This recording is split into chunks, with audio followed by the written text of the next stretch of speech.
back again. Yeah, trying to recover from that shit last night. I feel okay. Yeah, I feel alright. Like I said, taking 3 aspirin right before you go to bed and drinking a bunch of water. I just woke up early. It really does work. I woke up at like 3 o'clock in the morning. You know what's weird? I don't think sleep. I woke up one time because I had to go to the bathroom, but like I don't think I woke up, and then I didn't wake up again until 8 something. Woke up, felt rested. It was like 3 o'clock in the morning. The cat was fucking with me. Well, yeah. And I was just going like, man, why am I up so early? I finally went back to sleep though, probably around 4. And then you slept till like 9. I slept till 9. Yeah, but it was just 9:30. It was a weird way of doing it. Yeah. I don't know why it did it that way. Well, you know, you gotta just as long as you get your hours in there. I couldn't. I was laying awake for a long time because Pookie decided she was gonna sleep. She curls up like right next to my hip. Yeah. And then so I can't really. I feel bad about moving her, you know, because she looks so comfortable. Yeah. Okay, the Night Stalker series on Netflix. It was good. I actually really, I know enjoy is kind of a weird word to use. So it's 4 episodes, and the episodes are what, like 45, 50 minutes each? Yeah. You can binge watch them and go through them. Yeah, we watched them just all in one sitting. It's an easy binge watch because it kept us in there. And it must have been what, 6 hours of it? Yeah. Well, no, because I think it's 5 only hours?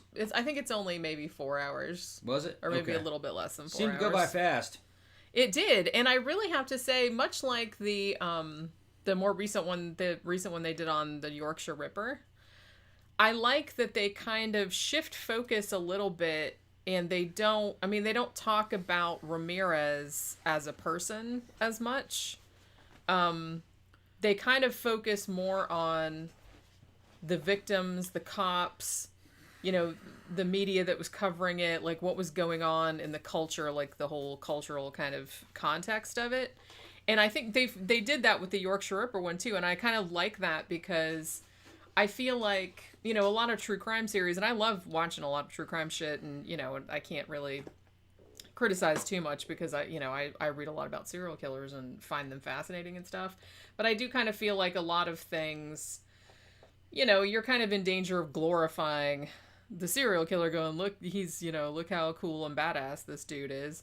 So I kind of like that this didn't really do that. They didn't even like say the name until the end of the, like, I think the 3rd episode, like because it was very, very focused on, you know, it kind of went in real time, sort of like, you know, in the timeline of how they did the investigation, how they found out the shit and everything like that.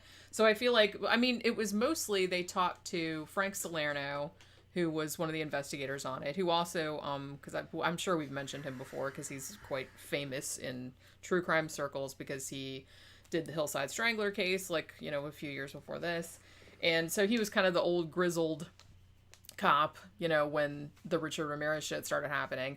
And then you got this other guy, Gil Carrillo, and he was kind of, at that time, he was kind of like the young upstart detective, and they teamed up together, and they were pretty much the first ones to realize that this was a serial killer because, I mean, we did a show about Richard Ramirez. If you don't know, Richard Ramirez is one of the very, very, very few serial killers. I'm sure there's a couple other ones out there, but not very many, that didn't really have a victim profile. He didn't have a particular way that he liked killing. He just kept changing it up. What was the guy's name? Carrillo? Yeah, Carrillo. Carrillo, yeah. Carrillo was a young Chicano guy from fucking Southern California. Yeah. And he was kind of new to all this shit.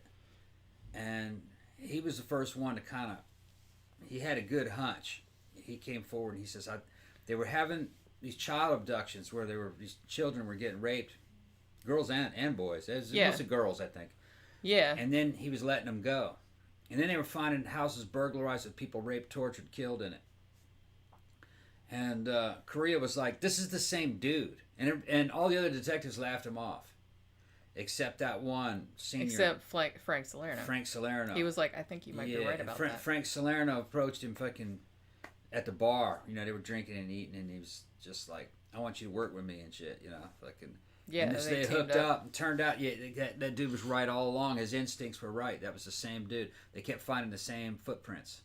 That same shoe print. Yeah, I think that was kind of the main thing that linked all the crimes, because other than that, they never found any other evidence. They never found any fingerprints. They never found anything like that. And as I said, the dude seemed, I mean, he just would attack people randomly. He didn't give a shit if it was like old people, kids, men, women. He didn't give a shit. He was just an opportunist. Yeah, he was just like whoever's fucking sliding glass door was unlocked, or whoever had a window kind of open or something like that. Yeah. I don't think he even stalked anybody or anything. I think he just kind of went around and, you know, opportunity. And, you know, he would even do shit like, and they had this one woman on there that when she was 6 years old, Richard Ramirez kidnapped her and put her in like a fucking gym bag or something like that and took her to his house, presumably, and just raped her over and over and did all kind of horrible shit to her. Yeah, and he let her go. And then just let her go. Like, left her at a gas station. Hey, go call the cops or go call your parents or something. Yeah, he let a lot of them go if he abducted them. But it was, you know, the way the story's told is pretty good. Carino was like... they'd see that footprint at the scene, that shoe print. He'd point at it like that. Fucking his partner look at it, and said their hair would fucking stand up. I can imagine what that'd feel like. Yeah, there's that. They kept seeing that same, and they were keeping that tied under wraps. They didn't want anybody to know that they were. Yeah, because they didn't want him to change his shoes. You're right, and that eventually did leak out that they had his footprint. What didn't it? Didn't somebody say? No, it leaked out about the writing on the walls. No, the thing about the shoes did leak out. It did leak out. Right. And then what ended up happening was that somebody in the police, I guess, it wasn't one of them, I don't think, told the media for whatever reason. And then the media, well, no, they were going, they're like, we're going to go public with it. And the cops were like, hey, can you not do that? Because he'll change his shoes. He'll change his shoes, and then it'll be harder for us to kind of like figure out which ones he did or not. So I think they didn't actually break it because they said, oh, well, we're going to print it, but, you know, if you guys give us an exclusive interview or something, then we won't print that. Right. It just seems like all you should have to do is just say, hey, can you not print that? Because, you know, we need that piece of information for our investigation, and we don't want him being tipped off, because Ramirez was obviously watching the news and, like, following the shit. Yeah, but you fuck reporters, man. Well, the ones on here were real dickheads, I have to say. I mean, that's like, they didn't really, it seemed like they didn't really care. It's like, all they cared about was like the story and like the ad revenue and shit like that. They'll hinder an investigation and get people killed just for a story. We know the deal. There should be laws against that, where if they give out information that they should get punished for it. If it hinders an investigation. Yeah, because I mean, there's a reason. Yes, the public has a right to know to an extent, but there's a reason why the details. There's a reason why they keep details like that under wraps. Right. You know, for that exact reason. Well, they get swarmed with copycats too. Yeah. Based on the details, some of the details they give out are fakes, so they can tell the copycats apart. So you know, because some weirdos like to confess to crimes, that they didn't falsely, and like if you just come with the details that were in the media that was fed to them by the cops, then they'll know. Yeah, but it's full of shit. It's a good telling of the story, and it really doesn't get into Ramirez himself that much. It's just mostly the investigation. Yeah, it's not like a biography of him, which I think is good. Yeah, they just show films of him from the time and some of the shit that he said in the courtrooms. They really didn't go into what his motives were. You know, I think just very, very briefly, very superficially. But they didn't go into the whole fucking Night Stalker fucking story, you know, and the devil and shit. They didn't really... Because they didn't want to... That dude was full of shit. He was just a rapist. He was the edgelord. Yeah. That's like the worst kind of edgelord, which is like, ooh, I want to be super scary. So I'm like, look, I'm the devil is telling me what to do. And so I'm like, man, fuck off with that shit. He was a weak man. He's a weak man. He was fucking, I don't know, maybe about 5'11", and the dude probably weighed about 125 pounds. I said on the other show, it would be like fighting a kite. Yeah. You know what I mean? He creeped in, shot the man. He would shoot the man in the head at point blank with a .22 automatic pistol. You know, which not very powerful, but it's quiet. And then he'd shoot the women or capture the women, you know, if anybody gave him any problem. And then he'd go after the kids if there were kids in the house. He was a shitbag. Yeah, he was just a complete fucking dirtbag. And as I said, he didn't even really have much of an MO. Like, he didn't do things the same way. It's like a lot of times, like you said, he would kidnap a kid and take him someplace and, you know, repeatedly sexually assault them and then just let them go. He would break into people's houses, old people, young people. He didn't really give a shit. Dude didn't bathe, smelled like a fucking goat. Yeah, they said one librarian dirty. that was talking about him and said that he'd come in. He didn't know, obviously who it was then, but he knew later on, and he said, that he smelled like a goat. Yeah. And you know what's funny is that, it's like famously how disgusting his fucking teeth are.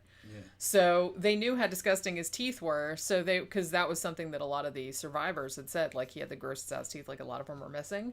So they somehow found out, like where his dentist was, right? Because he had like a dentist in Chinatown. I can't remember. I think they just found like a business card for that dentist, and they presume since he had shitty teeth that it's like, okay, well, this is where this dude is. So they staked out this fucking dental office, and then there was some kind of interdepartmental crap where like one of the departments was like, oh, you guys don't have to have your officers sitting in this dentist office every day. We'll put an alarm there so that if he comes in, the doctor can hit the alarm going, hey, he's here right now. And then the cops can like run in and get him. So Salerno and the other guy were kind of like, okay, we don't really want to do that, but whatever. And so they put the alarm bell in there. And then the day after the cops left, because they had cops physically sitting in there every single day in the dentist's office waiting for this dude to come back. And then, so the last day they leave, Richard Ramirez hasn't been back. The day after they left, Richard Ramirez came in and the doctor kept pushing the alarm, but the alarm didn't work. Damn. So they could have got him like all the way back then. And it was like really sad. And finally, like the doctor called the investigators and was like, why didn't you guys come? It's like, he was in here today. And he's like, I kept pushing the alarm button and like nothing happened. And it was just like, that was like so shitty. But there's a couple things about this case though. I mean, how many people did he ended up, they don't even know how many he killed, because I think there were some in the 2000s that they found out that he did later, like murdering a little girl and shit like that. I think he was convicted of 13 murders, 5 attempted murder, 11 rapes, and 14 burglary charges. Because he would like come in and ransack your fucking house too. Like, yeah. And I think we talked about last night a little bit, like that one couple that the dude got shot in the head and then he didn't die, and then like he chased fucking Ramirez out the fucking door. Yeah, Ramirez shot one dude in the fucking head with a little 25 auto. That fucking bullet fucking bounced off his skull like that. Because if the angle's wrong, 25 will just bounce off. It's round. It's a little round bullet. Doesn't weigh much. It's not moving very fast. And they're shooting it out of usually it's shot out of a real short barreled, super subcompact pistol. They're just not known for penetration. Not known for being particularly deadly. He shot the dude and it fucking bounced off the corner of his skull, and that dude fucking ran right at him. He's like, oh no, you don't. Yeah, and fucking Ramirez panicked and ran. He tried to catch him. He made it out though, didn't he? Yeah. Yeah, he made it out. I don't think the guy ever got a hold of him. No. But like I said, the dude didn't weigh anything, you know what I mean? There was nothing to him. He just was tall and had a fucking scary looking face. He looked like the devil. That's why he thought he was the devil. He just looked like the devil. Plus, his upbringing, they didn't go a lot into it on the show. I kind of know about it because we did a show about him.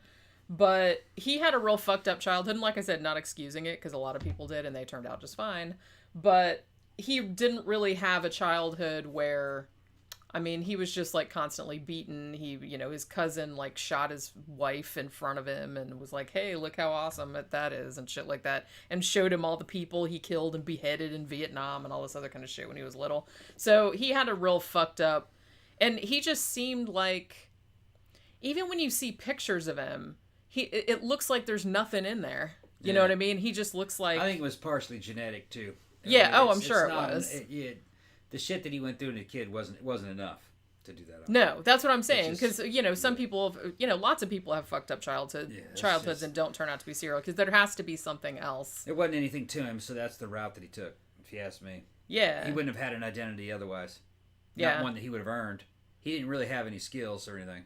No. There was really nothing to him, so... Yeah, he was just like a scuzzbag. He decided he was going to be the devil. Yeah. He was going to get in with the devil and listen I think to AC/DC. Yeah, and I think he thought he was like being cool. It's like, oh, I'm like a Satanist and blah, blah. And I think we talked about, I think one of the best things about the story was that I guess he didn't know that they knew who he was because he had been arrested for something else. I think it was like Grand Theft Auto or some shit like that. So they had a mugshot of him when they found out that this is the dude that it probably was. So they published the mugshot in the paper, and I guess Richard Ramirez didn't know, and he goes to like a fucking, what was it, a convenience store or something like that, and then sees his ugly ass face all over the newspapers and starts flipping out, and then he runs out and gets on a bus, and like people on the bus like fucking recognized him and we're like, that's him, and then like fucking, you know what I mean, and then like people chase and a him mob down of people chase him down the fucking street and started beating the absolute shit out of him with like a tire iron or pipe or something like that. And they were just wailing on him, and I'm just like, I kind of feel like maybe ran to the cops for safety. Yeah, I kind of feel like the cops should have just been like, backing away. Yeah, it's just because they would have torn that dude to pieces if the cops hadn't come. He ran to the cops for safety, if I remember correctly. I think he did. Yeah, like he or ran. At least some accounts said they're hitting me. Yeah. Help! Natural, you know That's always the way, isn't it? Those fucking type of people. They're just like, now they're the victims suddenly. Yeah. But it's like, I mean, this shithead, like I said, I mean, one of the worst things, I don't even think I remember knowing this detail before, but one of his early crimes, I think he raped and killed the woman, and then he cut her eyeballs out and put them in her jewelry box and took the jewelry box with him so he could, like, keep her eyeballs. Yeah. Like, what the fuck? Yeah. He thought he was doing some devil shit.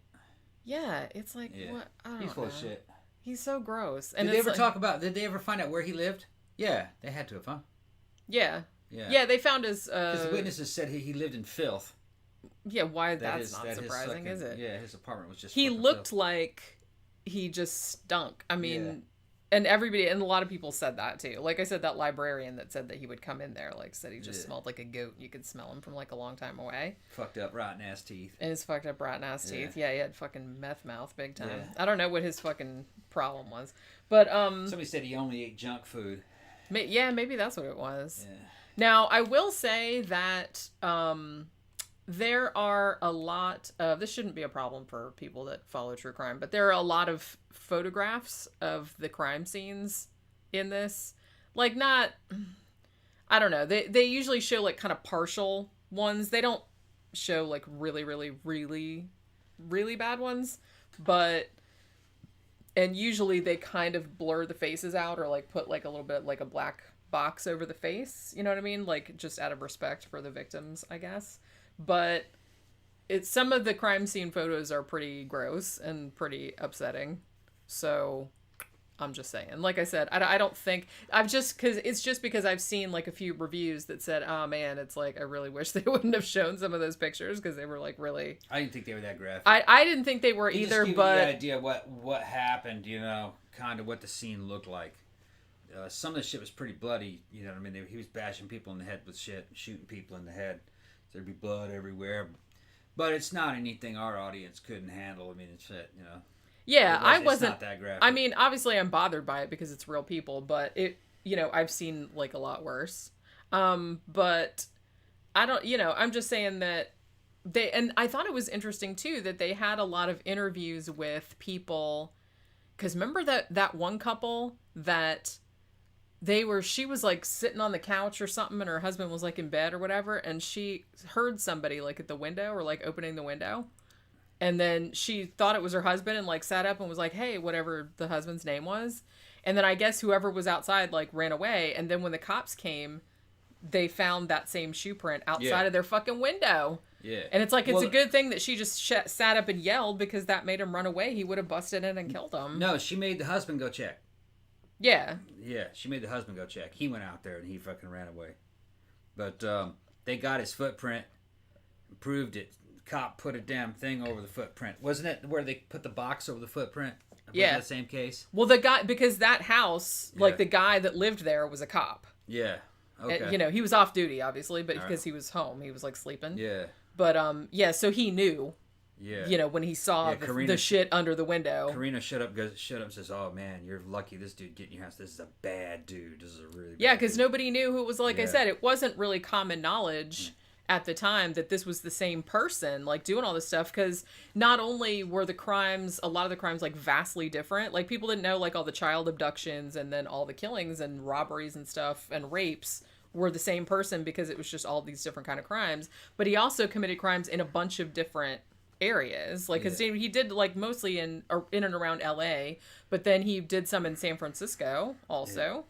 And at one point too, like, this again, I like that they kind of focused, the main focus is Frank Salerno and Gil Carrillo. And they're talking about how they figured certain shit out, and also talking about how the case, like, affected them, like, affected their lives and affected their families, because at one point Ramirez killed somebody, I can't remember if it's just one person or two people, like, only a 5-minute drive away from Carrillo's house.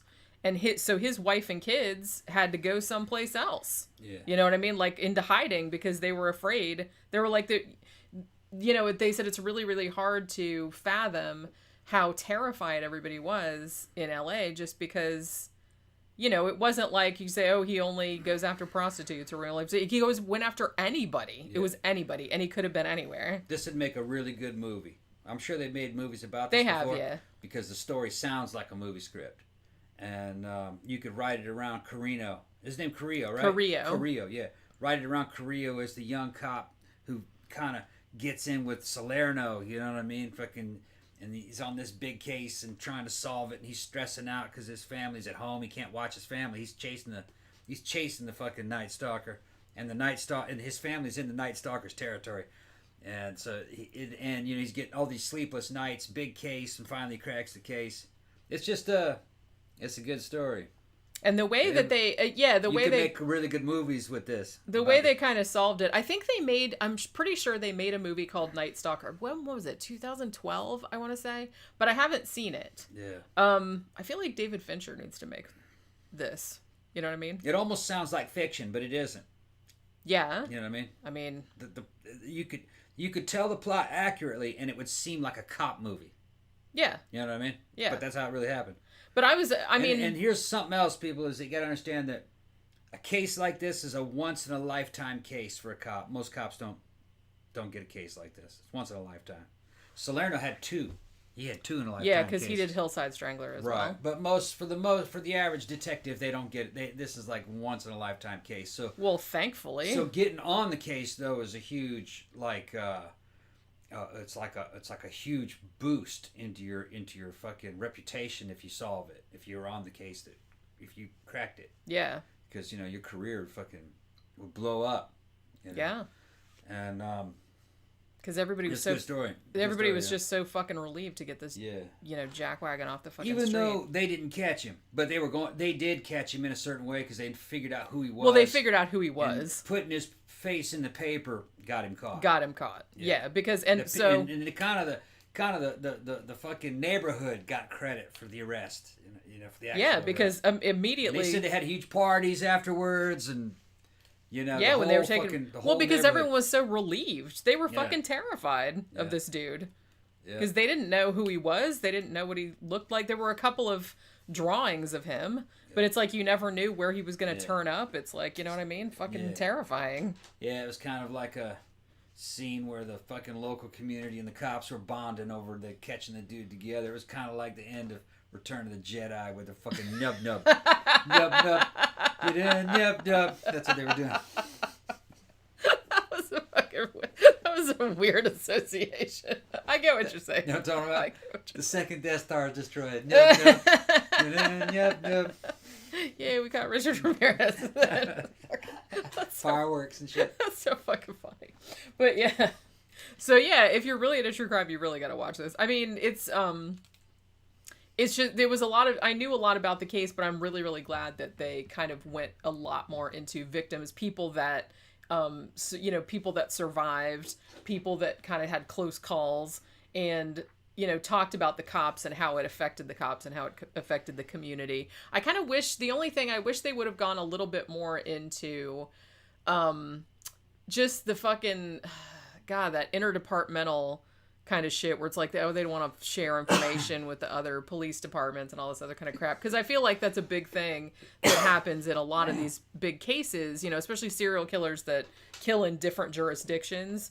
And it's almost kind of like they're just being petty little bitches, being like, no, we don't want to share information with you because we want to get all the credit and blah, blah, blah. And then and meanwhile, people are getting fucking murdered just for your stupid fucking ego. What they do.